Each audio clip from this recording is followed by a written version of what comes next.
welcome. Thank you, Algovera. So unfortunately, we don't have any time for questions for these guys, but as he said, you can go over to their workshop. So next up, we have Michael Geer and Helene Guillaume talking about decentralized access to the world's health data. So if you'd like to come up here.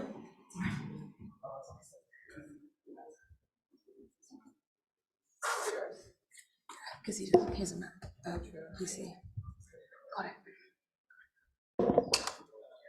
I might want to put my charger in as well.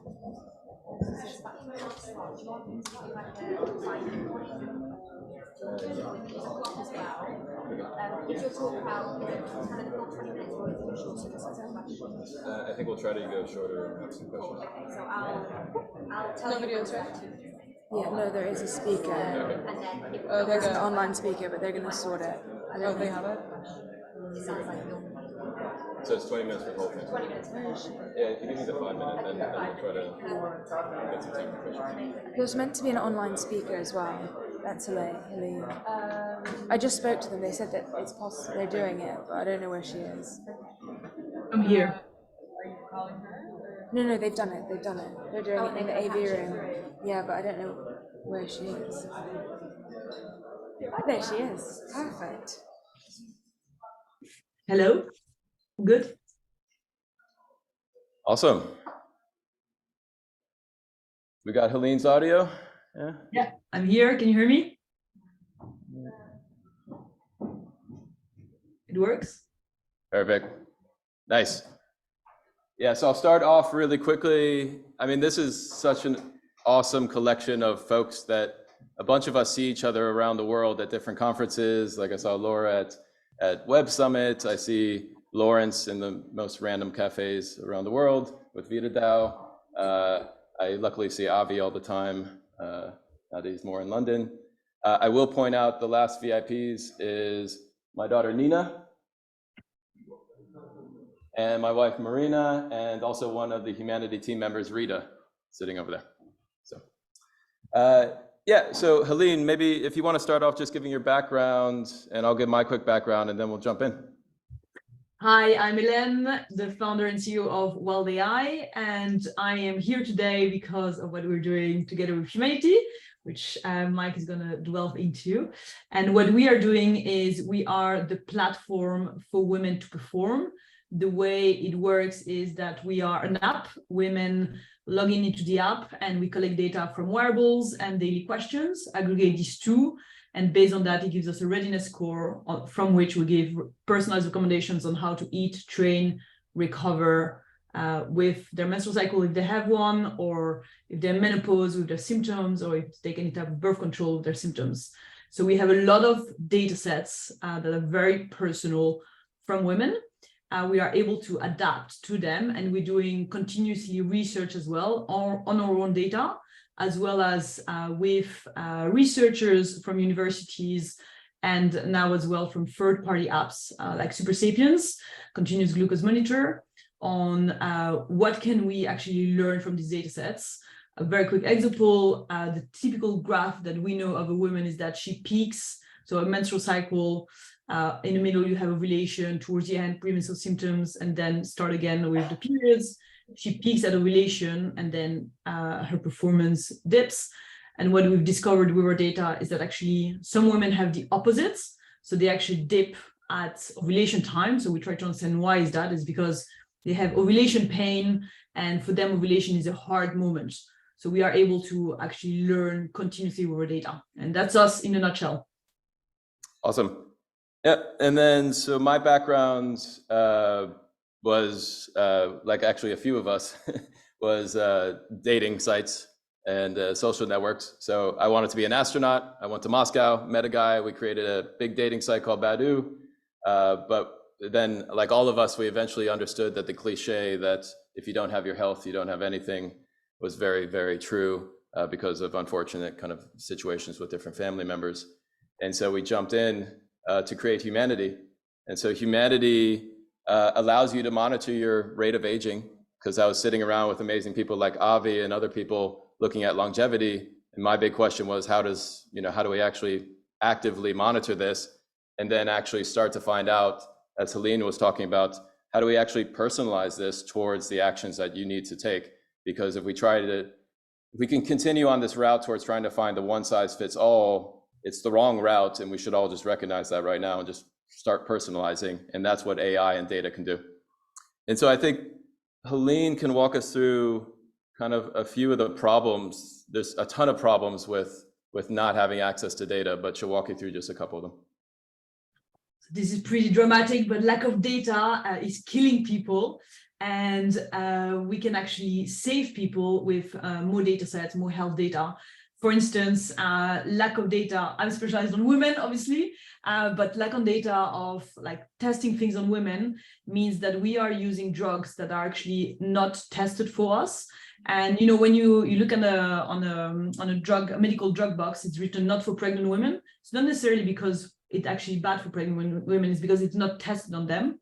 But equally, it's not tested on women who take a certain type of pill, a women in perimenopause, women who have endometriosis, etc. It is generally not tested on women.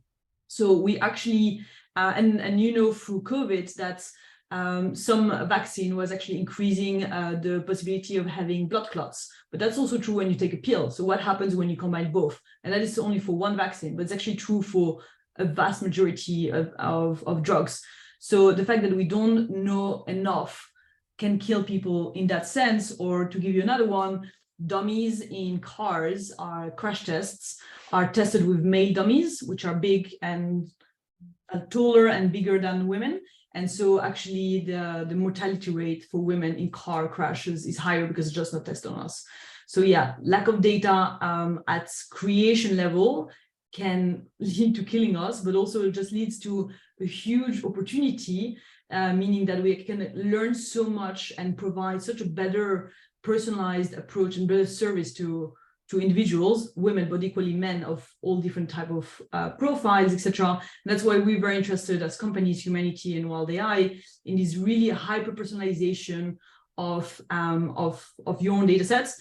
The first step probably in like your personalized medicine.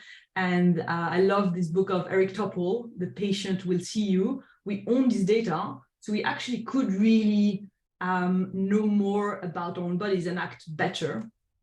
And if we go to the next slide. So yeah, probably a lot of you have done research or are still researchers.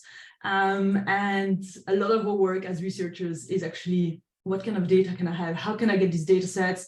And then our favorite occupation as well is how can I clean the data, which is really fun part of the job. And we all do that siloed individually. So, I don't know if I'm still live. Yep, we still got you. So in my company, we're doing that specifically on women. Mike is doing that specifically on longevity, collecting a certain different type of data sets. And we are having these conversations together and thinking, is that not actually a loss of opportunity if you're doing that, I'm doing that, and actually all the other researchers are doing this collection of data set, all siloed? Is there a way actually for us to collaborate? Obviously, I cannot sell my data because we're a European company, GDPR. Mike cannot either, but is there a way for us to become more than what we're doing? And if we go on the next slide. So I was saying, like, there is this big lack of data in female, but we are working towards advancing that. And so today we are solving certain type of things for our women, specifically on activity, nutrition. But then I'm asking myself, how relevant is Mike's company, Humanity, for our women? Our women also want to explore longevity, and they're looking at various other type of expertise. And so that's where we were on, like, all these past years conversations throughout COVID, and which leads us to over to you, Mike. Yep, awesome. Yeah, and just a little background. So me and Helene, when we were in the starting phases of starting both Wild.ai and Humanity, we actually spent a ton of time going around and speaking to different people doing federated learning and different ways, because we already knew, because of people on our scientific advisory boards, that last one about, like, you know, Steve Horvath and all these people I was talking to with the longevity field, they were spending 90% of their time, literally 90% of the time, collecting these data sets, these DNA methylation data sets or whatever it is. and only 10% of their time actually doing it. And I think Algovera did a very good job in the last presentation of actually showing like, yeah, all these amazing tools are now accessible by all of us. It's not going to matter if we don't have the data. So we need to start opening up the data at the same time. And so as Helene and I kind of went deeper into thinking about what we wanted to do, we basically came up with this proof of concept that we're now constructing. And so just really quickly, so humanity has our real data. We have, over 100,000 users. Wild.ai has tens of thousands and building really quickly users. And as Helene was saying, an amazing data set on both of them. I put this kind of third party just as a representative, like there's a lot of great research being done or clinical trials. And so those are creating amazing data sets. And so as we went around to the federated learning folks, I spent a lot of time with like DataMind and different organizations. The thing that we kept on running up against is we're like, I just don't know how easy it's going to be to deploy this kind of privacy preserving stuff across a bunch of people that just don't work in data privacy. So like a bunch of consumer apps, a bunch of different folks.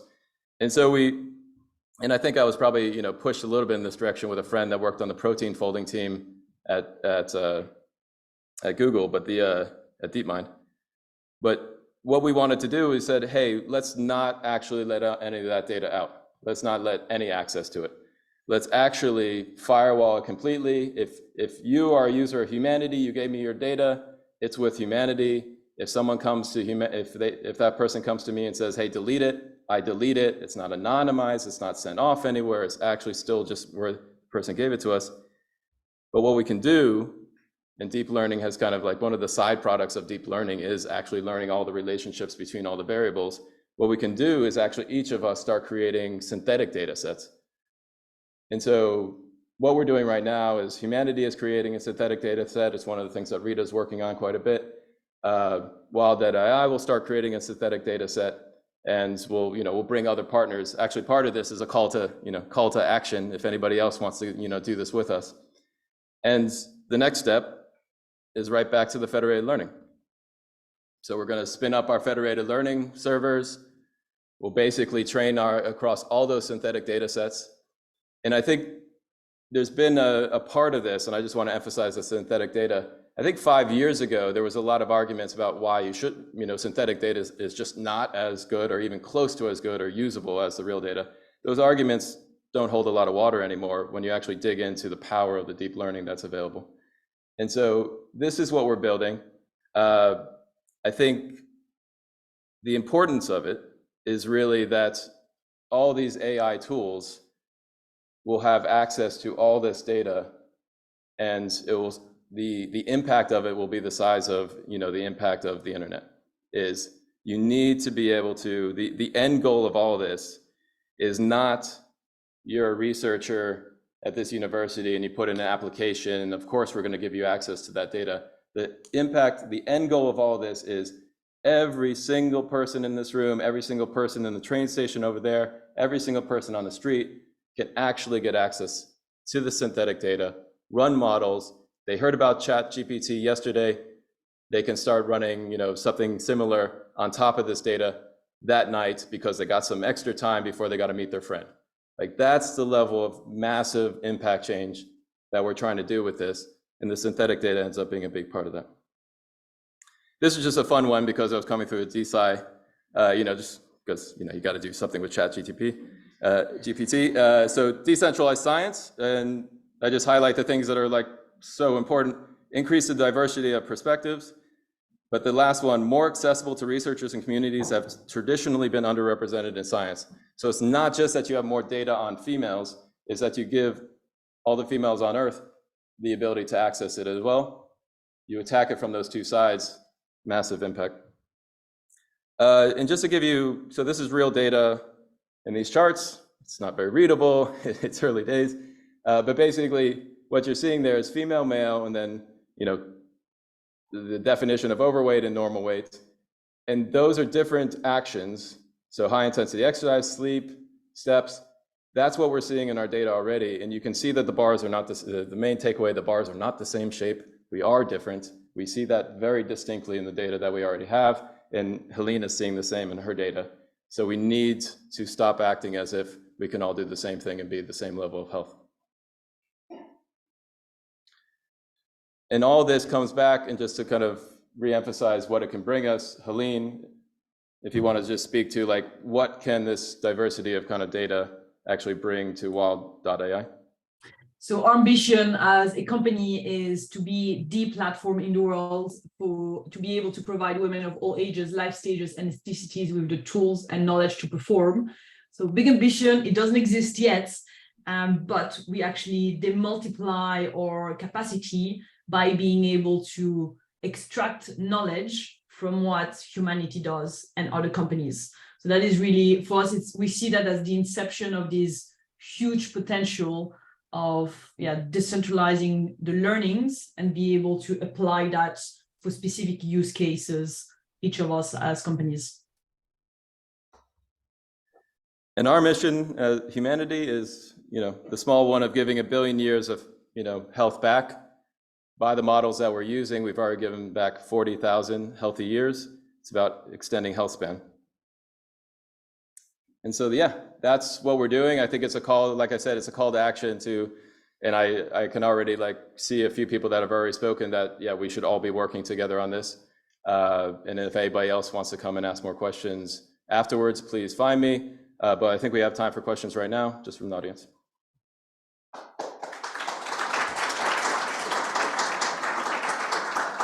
Thank you very much. Yes, we have time for a couple of questions. So again, you and you. Who has the magic box that is also a microphone? If not, I can. Okay, here. That was impressive. You got to get one of these boxes. It's fun. Hello. Hey, thank you for the presentation. I guess I'm one of these people who haven't been so deep in ML for the last couple of years. So I just wanted to follow up and ask if you could say a few words about how you generate the synthetic data and how you test it, and then why, with the recent advancement, it's not so problematic anymore that it's synthetic. Yep, probably a better question for Rita, but I won't throw her on the spot. I'll give you I'll tell you what we're doing in the project, and then maybe afterwards we can dig deeper into which GANs and stuff that we want to be looking at. So what the process is right now with the proof of concept is we already train models on our real data. So we train a model to see what group of actions, we're stratifying what group of actions for what type of person affects this endpoint, which is your prediction of future disease. We give it as a rate of aging, it's less scary. And Helene does very similar things. She's modeling to see what women should be doing at different times of their cycle and all the other data to figure out how they're going to train better and perform better. And so what we're doing is we're creating those two synthetic data sets, and then our same teams. So we're not firewalling the teams, but we're not, the people creating the synthetic data are not really talking at that moment with the people that are doing the modeling. And so then they're just going to run their same modeling on the synthetic data, see how those two results end up with the real data, right? And Helene will do it on her side.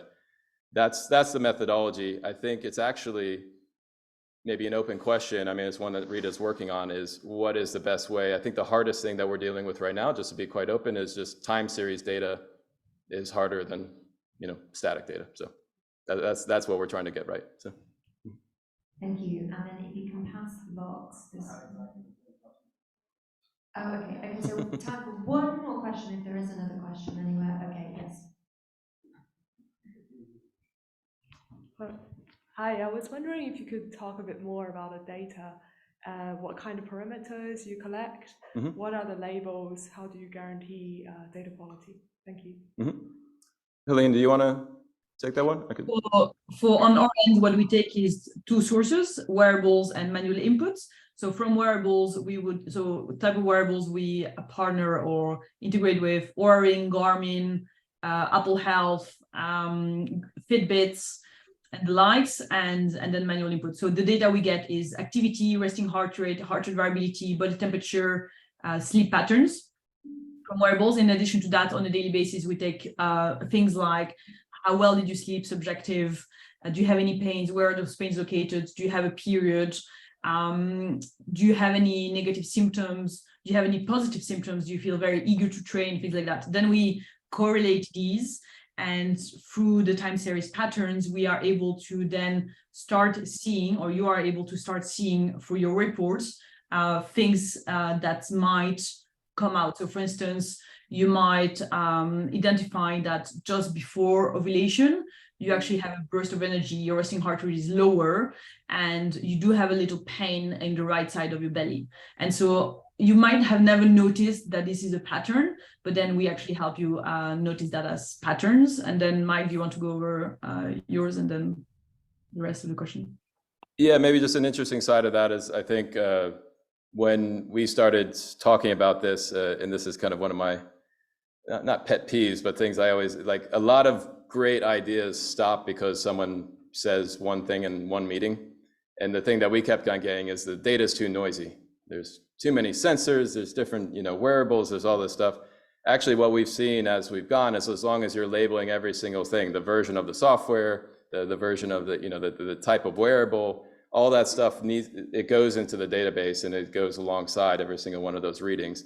And so that's actually been very helpful for us to then internally calibrate. But I think it's also going to be very helpful when we're actually going out there and creating the time series. It won't just be a time series of heart rates, second by second or time period. It will be basically heart rate from this sensor. And we'll try to, as we get more data, we'll be able to get much more, accuracy on the synthetic creation as well. And actually, to add on that, we track a lot of subjective data, which is quite hard then to have a clean sets. But what the perceptibility of your own feelings is actually what is important. So we also actually rely, like, how painful it is. It's very personal. You actually cannot understand what is pain for another person ever, but that actually does not matter that much for us, because how much it impacts your life, probably actually that's measurable. So there, like, a lot of people ask us, is it a 2 for me today, or is it a 3? And we say, well, actually, like, your own baseline is what you should base yourself on. And so that's for that. And for wearable data, as Mike was saying, it's actually what we found often is the number is actually different. So Mike has done the same. We've been wearing different wearables, and the numbers actually, the absolute numbers were different. My resting heart rate on my Aura, Garmin, and Whoop were different, but the variations actually were similar. And that was quite interesting. And so to be able to extract that from the noise and just seeing the variations is one way that we look at being able to analyze impacts of certain behaviors on the absolute numbers. Cool. Sorry, I think, do you think we have maybe one? Okay, go for it then. Hi, Michael. So the synthetic data that you're creating, as you've explained, that the data extracted from the different variables could take slightly different forms. So when you're creating the synthetic data, which you're opening up to the community, are you then standardizing on the labeling, the representation of that data? We will be, yeah. I think that's important. We are standardizing between, so right now it's a proof of concept between Helene and Wild.ai and Humanity, and that's standardized. But I think, yeah, as we widen out, it's very important. We see that very quickly when you're even dealing between, like, Apple and Google, when they name everything differently. So yeah, we will. Thank you very much. So unfortunately, I don't think we have any more time for questions on this, but we are going to move to a really fascinating panel on this. Just to say that I wanted to remind you all that Happy Hour is starting at 6:30 at Alignment, and it's sponsored by Vibe Bio, and you can find more details on that in the DC London Telegram chat. Thanks, everyone. See you, Helene.